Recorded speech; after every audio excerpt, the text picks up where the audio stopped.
নমস্কাৰ বন্ধু বান্ধৱীসকল ইউটিউবৰ আন এটি ভিডিঅ'লৈ আপোনালোক আটাইকে স্বাগতম জনাইছোঁ। আজি এই ভিডিঅ'টোত আমি অসমীয়াৰ 20টা কুৱেশ্যন আলোচনা কৰিবলৈ আগবাঢ়িছোঁ। পলম নকৰি ভিডিঅ'টো আৰম্ভ কৰিছোঁ। 1 নম্বৰ কুৱেশ্যন, চৰ্যাপদৰ কোনজন লেখক কামৰূপৰ হয়? ইয়াৰ শুদ্ধ এনচাৰ অপশ্যন বি লুইপাট। 2 নম্বৰ, অসমীয়া সাহিত্য বুৰঞ্জীৰ প্ৰথম যুগ বিভাগ কৰতাজন।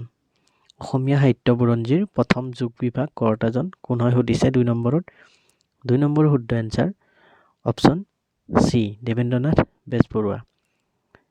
3 নম্বৰত সুধিছে কবিৰাজ কন্দলী বুলি কোৱা হয় কাক কোৱা হয় সুধিছে কবিৰাজ কন্দলী বুলি।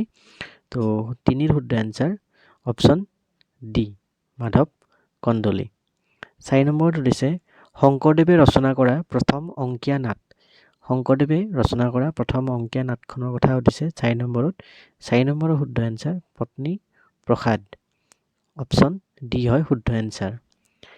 5 নম্বৰত সুধিছে হেম সৰস্বতীয়ে পৃষ্ঠপোষকতা লাভ কৰা ৰজাজন কোন হয়? 5 নম্বৰৰ শুদ্ধ এনচাৰ অপশ্যন বি দুৰ্লভ নাৰায়ণ।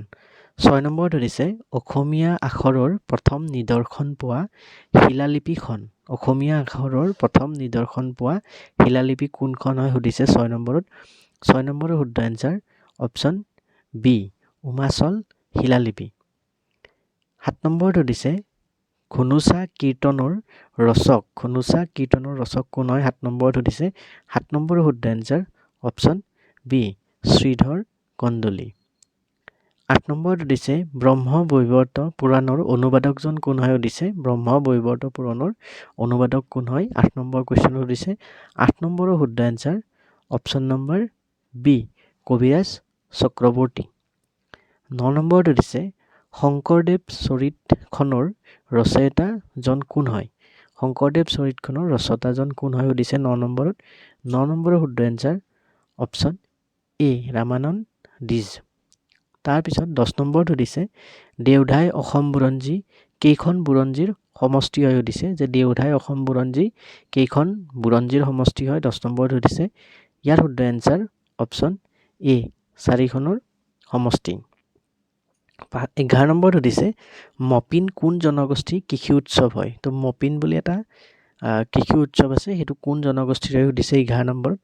11 নম্বৰৰ শুদ্ধ এনচাৰ অপশ্যন বি গালং। 12 নম্বৰত সুধিছে টাই বৌদ্ধসকলৰ বসন্ত উৎসৱ। টাই বৌদ্ধসকলৰ বসন্ত উৎসৱক কি কোৱা হয় বুলি সুধিছে 12 নম্বৰত। তো 12 নম্বৰৰ শুদ্ধ এনচাৰ অপশ্যন বি পয়চাংকেন। পয়চাংকেন বুলি কোৱা হয় টাই বৌদ্ধসকলৰ বসন্ত উৎসৱ।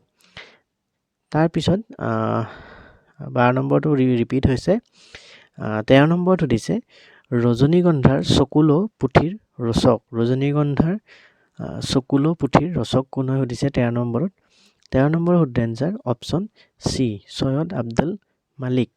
তাৰপিছত 14 নম্বৰত সুধিছে অসমীয়া ইংৰাজী অভিধানৰ ৰচয়িতা। অসমীয়া ইংৰাজী অভিধানৰ ৰচয়িতা কোন হয় 14 নম্বৰত সুধিছে। 14 নম্বৰৰ শুদ্ধ answer option B doctor Miles Bronson. 15 নম্বৰত সুধিছে চিংফৌ ভাষা কোন জনগোষ্ঠীৰ অন্তৰ্গত? চিংফৌ ভাষা কোন ভাষা গোষ্ঠীৰ অন্তৰ্গত সুধিছে 15 নম্বৰত। তো 15 নম্বৰ শুদ্ধ এনচাৰ অপশ্যন চি থাই চীন। 16 নম্বৰত সুধিছে লোকপাৰ শৰীৰৰ কোন অংগত পিন্ধা অলংকাৰ হয়? লোকপাৰ শৰীৰৰ কোন অংগত পিন্ধা অলংকাৰ হয় 16 নম্বৰত সুধিছে।